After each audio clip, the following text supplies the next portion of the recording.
Good morning बच्चों। ऋतु निर्मिति भाग 2 भूगोल। आज दिनांक 4 हम लोग देख रहे हैं कि अब तक जो भी हुई है कृतियाँ तो निरीक्षण के आधार पर अभी हमें चर्चा करना है। किस महीने में दिनमान लगभग 12 घंटे का होता है और ऐसा घटित होने से क्या होगा। साथ साथ जून, सितंबर और दिसंबर महीने में के दिनमान में आने वाले अंतर को स्पष्ट करना है। लाठी की छाया का स्थान किस कारण बदलता है। सूर्योदय सूर्यास्त के समय क्षितिज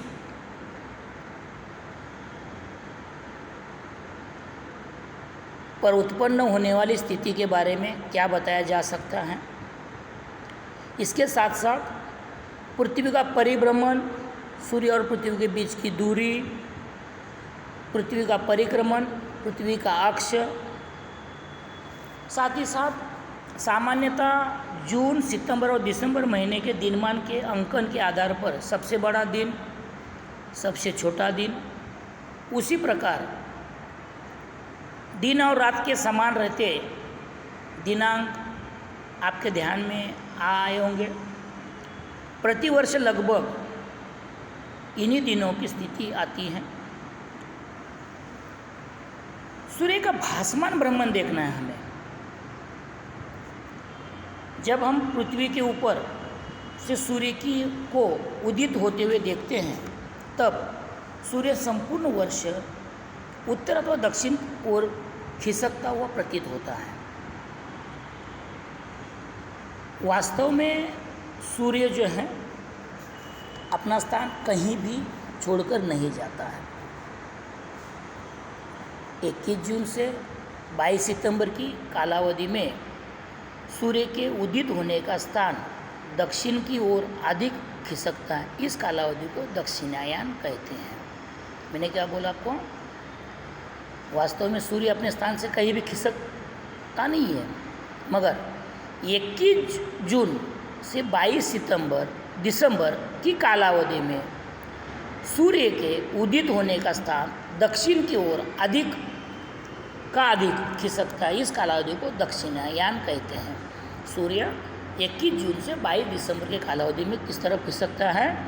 दक्षिण की तरफ, तो उसे क्या बोलते हैं? दक्षिणायन। और इसके विपरीत 22 दिसंबर से 21 जून की कालावधि में उत्तर की तरफ अधिक से अधिक खिसकता है, उसको उत्तरायण कहते हैं। 22 दिसंबर से 21 जून के कालावधि में सूर्य किस तरफ खिसकता है? उत्तर की तरफ, तो उसको क्या बोलते हैं? उत्तरायण।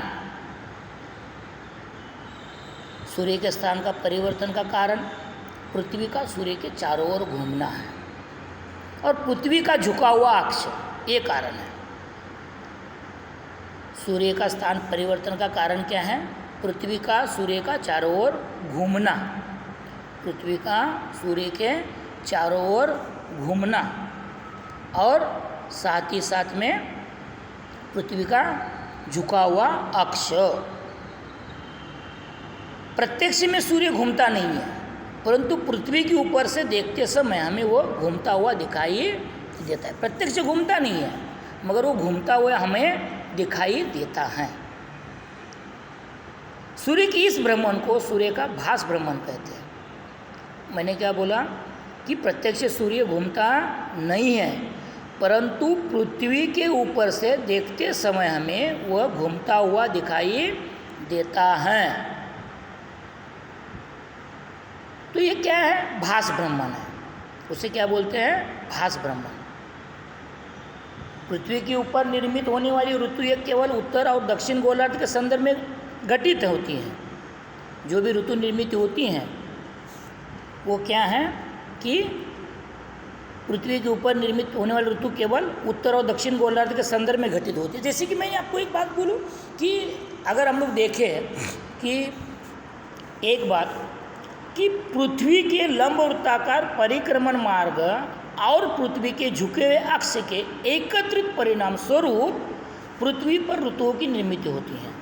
मैंने क्या बोला कि पृथ्वी के लंब वृत्ताकार परिक्रमण मार्ग और पृथ्वी के झुके हुए अक्ष के एकत्रित परिणाम स्वरूप पृथ्वी पर ऋतुओं की निर्मित होती है। अगर हम लोग देखते हैं कि पृथ्वी की उपसूर्य और अपसूर्य स्थिति, एक बात है कि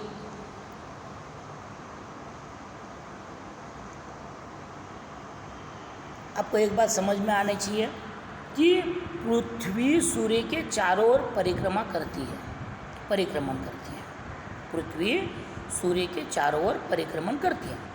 उसका ये मार्ग जो है लंबाकार होता है, लंबाकार, गोल नहीं, लंबाकार।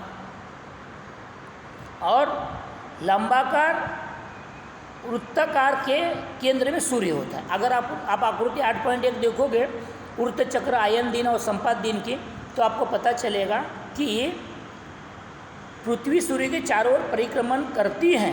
उसका ये परिक्रमण मार्ग लंब वृत्ताकार है और लंब वृत्ताकार के केंद्र में सूर्य होता है। सूर्य अपना स्थान कभी भी बदलता नहीं है, हम लोगों ने ये पहले भी देखा है। पृथ्वी लंब वृत्ताकार मार्ग पर परिक्रमण करती है। पृथ्वी लंब वृत्ताकार मार्ग पर क्या करती हैं? परिक्रमण करती हैं।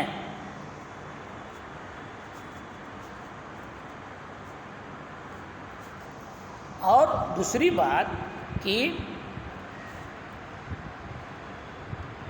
परिक्रमण सूर्य के बीच की दूरी एक समान नहीं होती है। परिक्रमण करते समय जनवरी के प्रथम सप्ताह में पृथ्वी सूर्य की न्यूनतम दूरी पर होती है। ये परिक्रमण करते समय पृथ्वी जो है सूर्य के न्यूनतम दूरी मतलब कम से कम दूरी पर होती हैं, तो उसे अपसूर्य बोलते हैं। पृथ्वी सूर्य के न्यूनतम दूरी पर होती हैं, उसको अपसूर्य उपसूर्य कहते हैं। सॉरी, पृथ्वी सूर्य के न्यूनतम दूरी पर होती है, उसे उपसूर्य स्थिति कहते हैं। पृथ्वी के अक्ष का दक्षिण छोर सूर्य की ओर होता है। इसके विपरीत जुलाई महीने में के प्रथम सप्ताह में पृथ्वी सूर्य से अधिकतम दूरी पर तो अपसूर्य, न्यूनतम जनवरी में न्यूनतम दूरी पर तो उपसूर्य, और जुलाई में अधिक से अधिक दूरी पर तो अपसूर्य स्थिति होती है। पृथ्वी का अक्ष का उत्तरी छोर सूर्य की ओर रहता है। आपको आकृति के 8.2 के माध्यम से समझ में आएगा वो। दूसरी बात कि ये जो ऋतु कैसे होते हैं, मैंने आपको पहले भी बोला कि ऋतुओं की निर्मित कैसे होती है। पृथ्वी के लंब वृत्ताकार परिक्रमण मार्ग और पृथ्वी के झुके हुए अक्ष के एकत्रित परिणाम स्वरूप पृथ्वी पर ऋतुओं की निर्मित होती है। मैंने क्या बोला आपको? पृथ्वी के लंब वृत्ताकार परिक्रमण मार्ग और पृथ्वी के झुके हुए अक्ष के एकत्रित परिणाम स्वरूप पृथ्वी पर ऋतुओं की निर्मित होती है। एक बात है कि सूर्य और पृथ्वी की गुरुत्वाकर्षण बल के कारण परिक्रमण मार्ग पर पृथ्वी की गति अब सूर्य स्थिति से कम हो जाती है या उप सूर्य स्थिति में बढ़ जाती है। इन दोनों स्थिति की दूरी अधिक अंतर होता नहीं है, अतः पृथ्वी की जलवायु पर अधिक प्रभाव अनुभव नहीं होता इसके लिए। अभी एक बात है कि परिक्रमण कक्षा में संपूर्ण वर्ष में 2 दिन विषुवृत्त रेखा पर अर्थात पृथ्वी के मध्य स्थान पर, विषुवृत्त रेखा मतलब जो मध्य स्थान है पर 21 मार्च और 23 सितंबर को सूर्य की किरणें लंब रूप से पड़ती हैं। मैंने क्या बोला आपका कि 2 दिन विषुवृत्त के 2 दिन हैं, 21 मार्च और 23 सितंबर। विषुवृत्त के 2 दिन हैं, 21 मार्च और 23 दिसंबर। तो उस समय पृथ्वी की सूर्य की किरणें क्या करती हैं? सीधा लंब रूप में पड़ती हैं। और इस स्थिति में पृथ्वी उत्तर और दक्षिण ध्रुव सूर्य की समान दूरी पर होते हैं। पृथ्वी के उत्तर और दक्षिण ध्रुव क्या होते हैं, समान दूरी पर होते हैं। सूर्य के उत्तर ध्रुव और दक्षिण ध्रुव समान होता है, इसीलिए लंबरूप किरणें 21 मार्च और 23 सितंबर को लंबरूप किरणें पड़ती हुई हमें दिखाई देती हैं। और इसी का अर्थ है पृथ्वी संपत स्थिति में है। उसको क्या बोलते हैं, पृथ्वी का संपात स्थिति। विषुवृत्त के 2 दिन हैं, 21 मार्च और 23 सितंबर। इस स्थिति में पृथ्वी के उत्तर और दक्षिण ध्रुव सूर्य के समान दूरी पर है, और इसी का अर्थ पृथ्वी संपात स्थिति में है।